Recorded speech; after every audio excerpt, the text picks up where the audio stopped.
the advanced colored pencil eye drawing.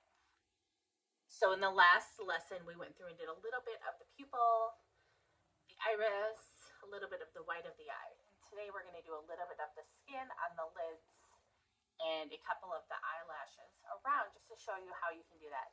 These are the colored pencils I will be using. I highly recommend, if you can get these, it's a 20-piece set. I got it from dickblick.com, but I think they have them on Amazon, some other places, art stores. It will just make it a better experience for you if you're able to. Or if you have other colored pencils, you can just match the best you can. That's just fine. If you have mineral spirits, I highly recommend using that in a small brush as well. And if you don't have a brush, you can use cotton swabs. That'll be just fine. So, all right, you guys, let's get started on this super high detailed eye. Here's what we did last week. And now we're going to finish a little bit more of it. Undo some eyelids. All right, let's go. Okay, let's get started. We're going to do this section of the upper lid. So I always like starting out with the darkest colors of what I'm going to work on. So with this dark brown, let's go ahead and start. We'll get this crease in, and then we're going to go in and find all the darkest parts. So I keep looking at the reference photo, and those areas where the eyelashes have highlights on them, I'm ignoring the highlighted parts and looking at the negative space, the dark space, and going in and adding this deep shadowing color into that.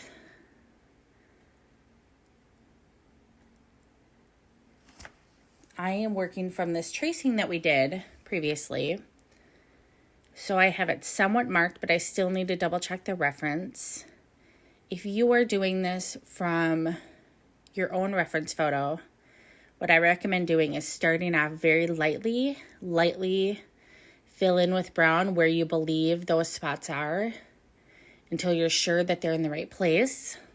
Then once you're sure everything is where it should be, at that point, come back in and really apply more pressure and darken those spots up. So I am just finding anywhere in the reference photo that I see needs darkening up with this brown. And I'm going through systematically and doing that. So we'll fill in a little bit of these middle lashes. So this drawing that I am working on is pretty large. As you can see, the eyeball alone is about the size of my hand. With that comes, it's a little easier to do the eyelashes because you can do it in more than one stroke. So you can fill in with multiple strokes to make the base of the lash thicker. You get a little bit more leeway with building up the thickness of the lash. The downside of that, of course, is it just takes a little longer. It's more pencil strokes. But when you're working with very small drawings, it becomes important in those situations to have a very sharp pencil and to be very exact in your pencil strokes when you do eyelashes. So you want to be very precise. And they're a little less forgiving, but they're quicker, less is more sort of feel. So being the optimist that I am, I always try to find the advantage to whatever size I'm doing and focus on that.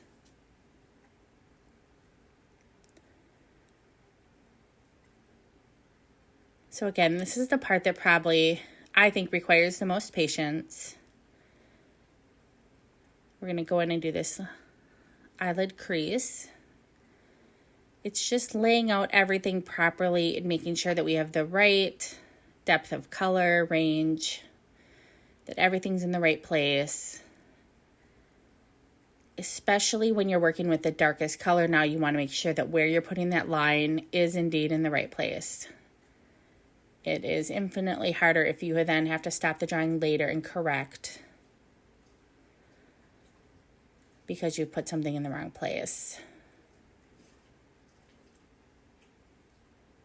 And there is workarounds on how you can do that, and I'm happy to answer any questions you have if you come to that. But generally speaking, it's always easier if you can try to get it right the first time. At least with these darker colors, or go in really light at first. You could even, as we're laying out this line, could go in with a basic drawing pencil or a lighter skin tone beige and make sure those lines are in the correct place, and then go over them with the dark brown. So this lid crease is going to act as sort of the boundary of what we're going to work on today. We're going to focus on the gap between the eyeball and that lid crease.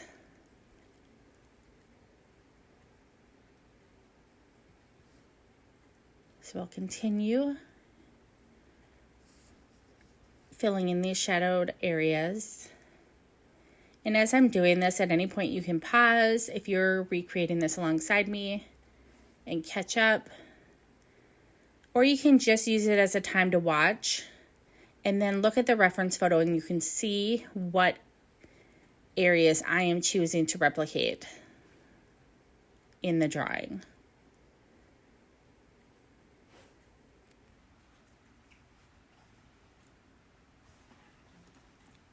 Her lashes in this reference photo are so light that it would be easy to think that there is no dark parts.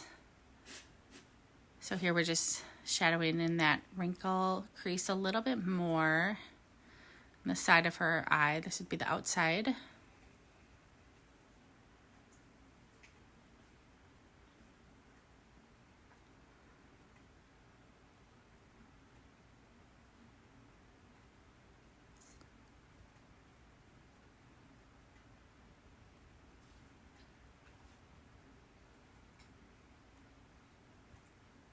With any kind of drawing like this, it's always a balance of how much detail versus how much time you have. So this little section up to the crease ended up taking about 45 or 50 minutes. And I've divided it into 2 videos that I'll post at the same time, so you can just watch them one right after the other. But this also could have taken 3 hours if I wanted to go in pore by pore, basically, and do so much more detail. You could also, if you knew you had 20 minutes, you could fill this lid in, add the lashes, and go on your way. So it's all about doing the best you can with the time that you have and really knowing the goal of your portrait. So there we're going to come in with the bright orange.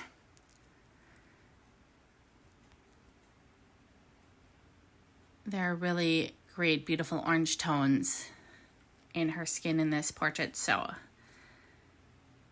I love being able to use this bright orange and really play those up.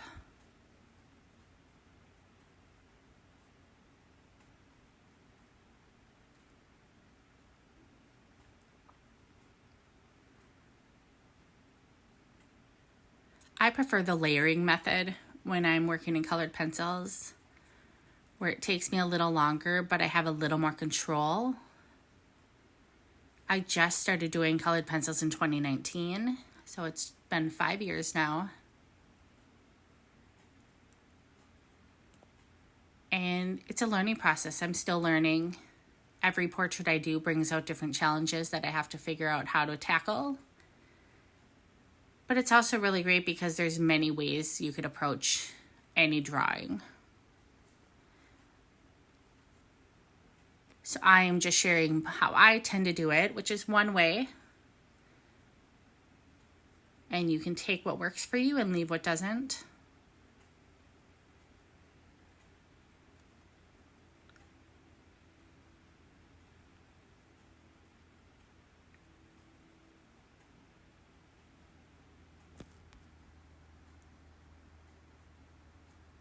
So we're going through and finding the deeper orange rust colored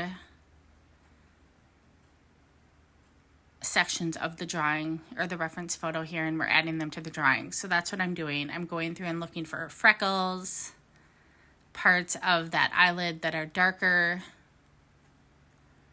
that have more of the orange tone, and we're just filling them in.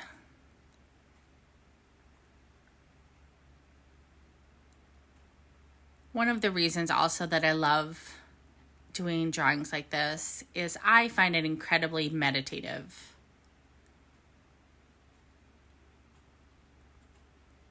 I find that once I sit in front of that paper and I have all my pencils sharpened and I've carved out this time for myself, sometimes I have music playing or a favorite movie in the background. That all turns to background noise though, as I just focus on each color, each pencil stroke one at a time. And it requires me to be very in the moment. All you can do is focus on the exact pencil stroke that you're working on.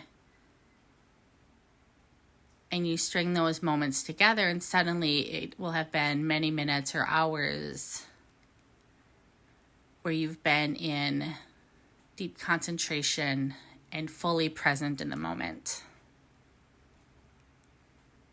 And so I come out of these drawing sessions and I feel so rejuvenated and creatively inspired. I have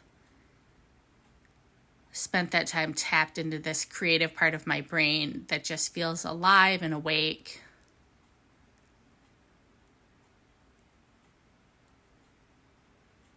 And really strengthening that creative part of ourselves is more than just for art. When we have a creative approach to how we look at the world, any problem we walk into, any situation, we are more likely to come at it with creative approaches. We think of new ideas, we think outside the box.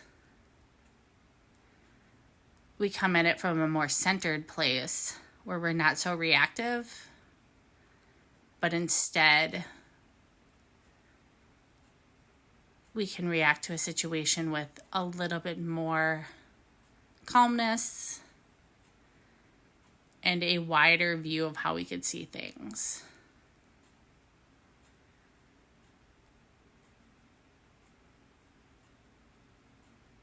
Which I think are all lovely, beautiful side benefits to creating.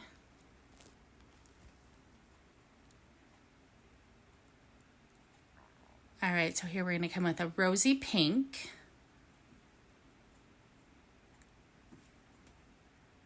These white little highlights on there, the middle lid there, I am going through with a very sharp pencil and I am just circling around them so that the middle, where the paper still shows, is the white highlights. That will give me a little buffer so that I don't accidentally color over them.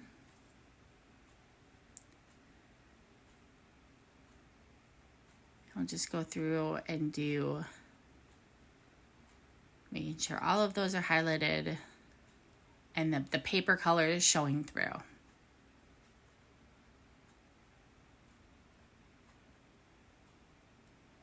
Another thing I love about creating art is either way the 3, 4, 30, 40 hours are going to pass.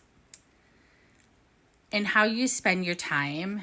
There's so many different ways we all can spend it. But I could spend that time just laying and watching movies or doing some other things. And many are great. But one benefit of spending it creating like this is you get the benefits of the actual time doing it, the mental benefits I just talked about, the emotional benefits. But then at the end of it, you have this beautiful piece of art also that you've created. And over months and years, you can look back and you see this portfolio of work that you've spent your time making, and it's just such a beautiful reminder of both the growth you've made as an artist. You have something to show for your time, which sometimes can just be so validating and so fun to look back and see. I sometimes will go back through my sketchbook and forget that I had spent time doing different drawings or artwork, which I think is so fun. And I think it speaks to being in that place in my brain while creating, where I'm just very in the moment. And it's almost like I go into this altar meditative space to where I'll watch back the videos of me drawing and painting and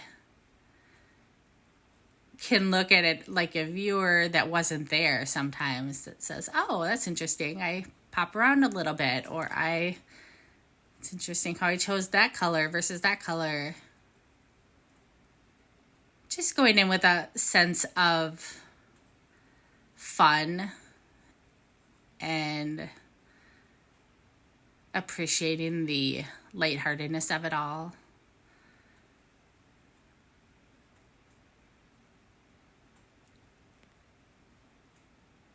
So here, as we have all of those spots highlighted, we can finally start to feel like we're making some progress here. 15 minutes in, and we have all of the deeper parts accentuated. We have the highlights marked off. I do these small circular strokes when that area is somewhere where I think those pencil strokes may show through at the end somewhat. And that circular stroke really mimics the same look of the pores. So it tricks the viewer's eyes into seeing more detail.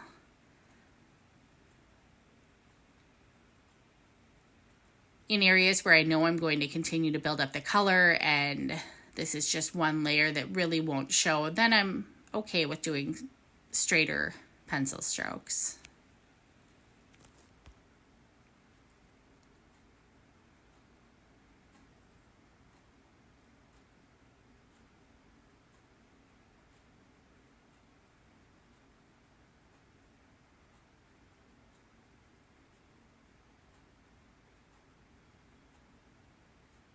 So anywhere where we can get away with a little bit darker color, coming in on those highlights and circling them.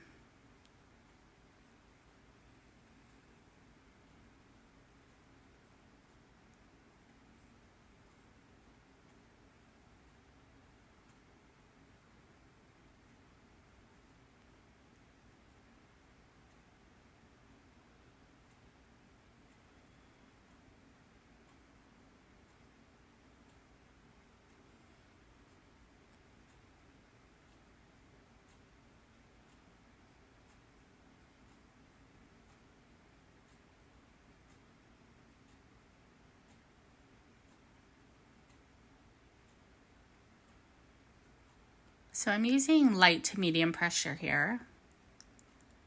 Just working through, making sure to add color.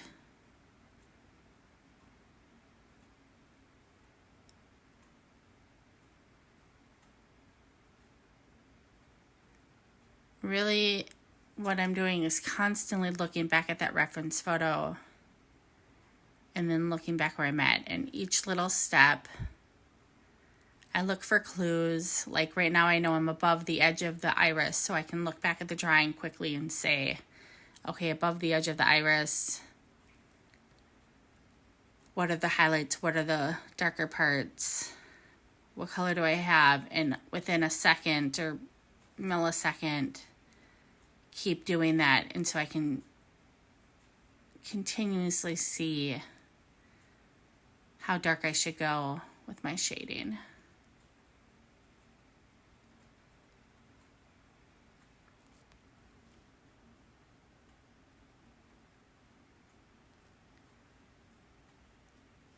So if you are following along doing your own eye, it's less about making sure you're doing exactly what I'm doing on mine, that your eye looks like mine, and more about just practicing the different colors as I do them, generally working on mimic the same highlights and lowlights, just to get practice on both seeing those in the reference photo and then also drawing them.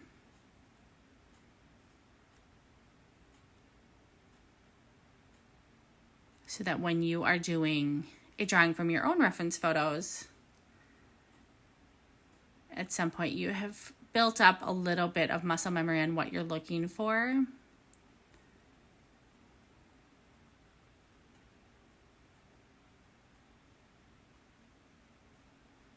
So now we're going to come in with a lemony buttery yellow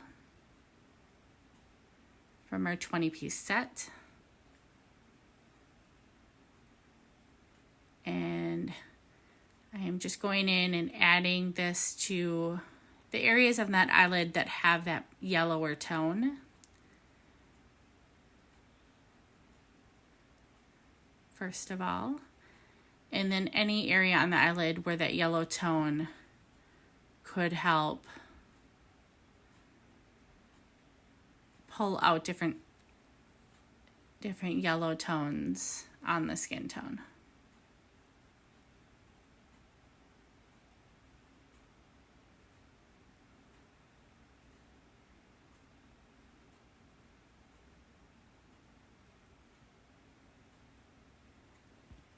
So when we started this drawing, the iris of the eye looked so dark and bold, and just slowly as we continue building up color on this eyelid and with the eyelash, it will start to compete and accent that in a way where it all feels like it flows together. So having the white of the paper as the lightest point, we came in and did that darker brown right away. We have the iris of the eye. We have the pupil of the eye. It gives us this wide range of depth of color. So our job now is to go in and fully fill in the range of color in the eye. One of the biggest things that I notice with beginner artists is that we're often afraid to really put down the saturated color on our paper. And so I encourage you to just dive right in and go bold, really utilizing the full range from light to dark and playing up the saturation of the colors. If you can jump right past that fear right away, it'll just give a more advanced look to your art and really show off. The highlights look more highlighted than when you have deeper colors and tones throughout your art. That contrast is what really makes them pop.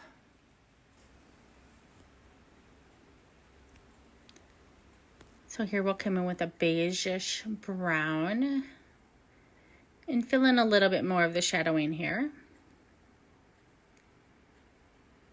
We're almost wrapping up this part one of this eyelid. I will make sure to post, so you can just click on the video in the corner here and go right to part 2. We'll see you there.